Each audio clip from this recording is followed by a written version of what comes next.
Bonjour ou bonsoir selon où vous êtes, ici Tammy Kaba, je suis ravi de vous retrouver pour cette nouvelle vidéo dans laquelle je vais revenir sur la question suivante: est-ce que je suis fait pour le trading? Et comment savoir si vous êtes fait pour le trading? Je vous retrouve de suite.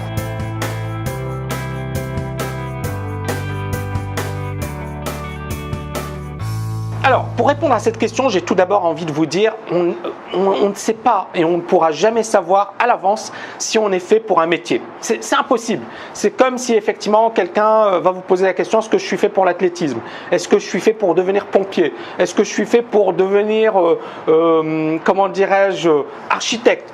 On ne peut pas le savoir, mais bien évidemment, il y a des prédispositions, il y a des traits de caractère, il y a certaines qualités qu'on a, ou il y a également certaines, certains intérêts qu'on a et qui font que ce sera un métier qui est fait pour nous ou pas. Donc en ce qui concerne le trading, moi j'ai envie de vous dire effectivement que les meilleurs traders ont les qualités suivantes. La première qualité, c'est un trader, c'est un sportif. Donc il y a cet esprit de compétition. Cet esprit de compétition, on va le retrouver dans l'athlétisme, dans la boxe, dans n'importe quel sport. Et ce qui est intéressant, c'est qu'il y a beaucoup de sportifs qui ensuite se reconvertissent au trading et qui font de bons traders parce que justement, ils ont cet esprit de compétition, ils sont persévérants, ils vont jusqu'au bout, ils n'abandonnent jamais, ils développent de nouvelles routines. Et donc pour moi, ça c'est quelque chose de clé. Donc ayez cet esprit de compétition. Ça, c'est le numéro 1. Numéro 2, c'est le désir d'indépendance. Je pense que beaucoup de traders adorent l'indépendance. Pourquoi? Parce qu'effectivement, quand vous travaillez dans une entreprise, de toutes les manières, vous avez des comptes à rendre à la hiérarchie. Vous avez un boss, parfois ce boss n'est pas super compétent, parfois on va vous donner des tâches qui ne sont pas du tout intéressantes, parfois il y a beaucoup de politique dans les entreprises. Donc même si vous bossez bien, moi je le sais, je me souviens dans une boîte, j'arrivais le premier, je partais le dernier. C'est pas pour autant qu'on m'a pas mis des bâtons dans les roues et c'est pas pour autant que effectivement j'en ai vu de toutes les couleurs. Donc ce que j'ai envie de vous dire, c'est que le monde de l'entreprise, c'est un monde qui parfois n'est pas juste. Et donc l'avantage du trading, c'est qu'effectivement on a envie d'être indépendant et de prouver sa valeur sans avoir des comptes à rendre à finalement des personnes incompétentes. Et donc le trading vous permet cela. Maintenant, l'indépendance, ça veut dire quoi? Ça veut dire également prendre ses responsabilités. Ça veut dire ne pas au moindre bobo se dire aïe, j'arrête, c'est trop dur pour moi, etc. Il faut effectivement y croire et aller jusqu'au bout et ne pas se dire voilà, c'est beau, c'est super, je suis indépendant, je peux mener la vie que je veux, je peux vivre où je veux. Et c'est ça l'avantage du trading. Mais derrière, effectivement, c'est que vous ne pouvez pas vous louper, vous devez être bon, vous devez être excellent et vous devez faire le maximum en permanence pour justement vous améliorer et pour vous hisser au meilleur niveau. Donc désir d'indépendance, rejet de la hiérarchie, numéro 2. Numéro 3, capacité à rester concentré. Si vous faites partie, alors moi je vais parler aux nouvelles générations. Les nouvelles générations qui sont sur Facebook, Twitter, etc. etc. Pour moi, c'est la pire des choses. C'est-à-dire qu'un trader, c'est quelqu'un qui est capable effectivement de rester totalement concentré, hermétique à l'information extérieure. Et ça, c'est souvent dur aujourd'hui parce que y a tellement d'influence, il y a tellement de parasites que c'est difficile de garder cette indépendance. Et donc, mon conseil, c'est si vous n'êtes pas capable de rester concentré pendant au moins 2 heures, 3 heures d'affilée, oubliez le trading. D'accord? Le trading, c'est vraiment du sport de haut niveau, c'est beaucoup de concentration, beaucoup de focalisation. Et si vous n'avez pas ces qualités, oubliez. 4e point, la persévérance. C'est quoi la persévérance? C'est le fait effectivement d'accepter de perdre. C'est le fait de se relever après une perte. C'est le fait effectivement, c'est comme en boxe. On se prend un coup, 2 coups, 3 coups. On tombe 1 fois, 2 fois, 3 fois, mais on n'abandonne jamais et on continue et on va jusqu'au bout. C'est un peu ça la persévérance. Donc c'est effectivement le fait d'aller toujours de l'avant, essayer toujours de se dépasser. 5e raison, une capacité à se remettre en question.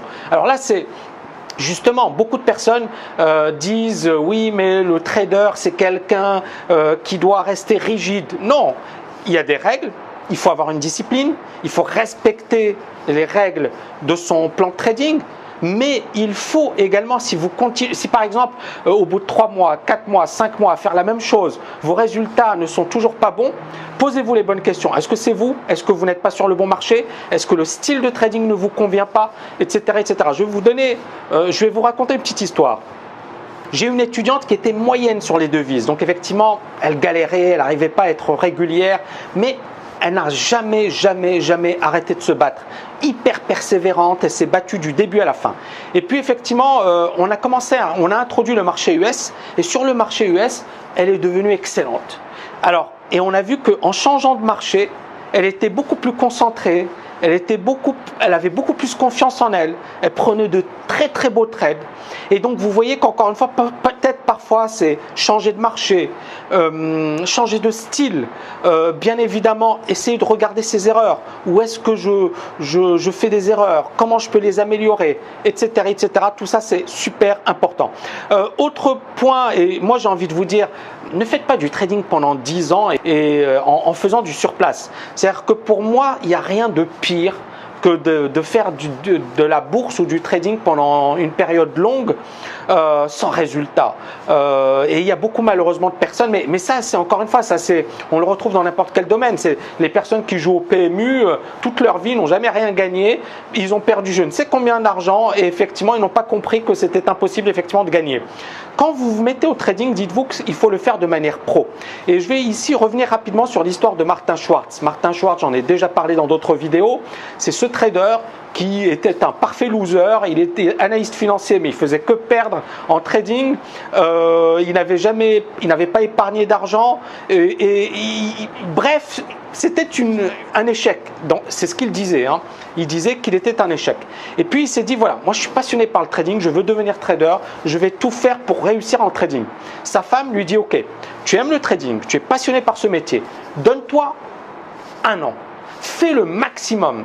Si tu réussis, super. Si tu ne réussis pas, eh bien au moins tu auras prouvé que tu n'étais pas capable de faire ce métier et tu pourras toujours redevenir analyste financier. Alors Martin Schwartz était quand même MBA de Wharton.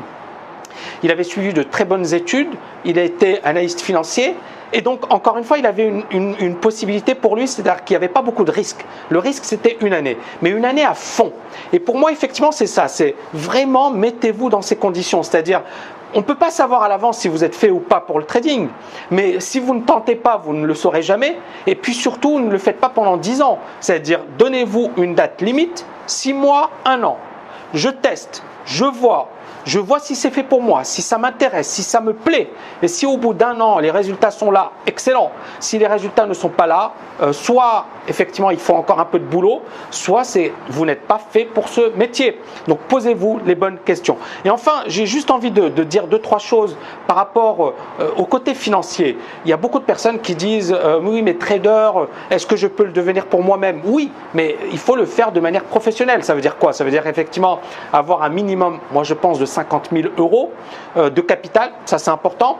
Puis travailler sur des marchés régulés, oublier les CFD compagnie, parce qu'on a vu avec l'étude de l'AMF que c'était du grand n'importe quoi. Donc pour moi effectivement, désolé, hein, je sais qu'effectivement certaines personnes ne vont pas apprécier ce que je vais dire, mais on a vu l'étude de l'AMF, les gagnants c'était 3 fois rien et les perdants c'était énorme. Donc focalisez-vous sur les marchés sur lesquels effectivement ça vaut vraiment le coup.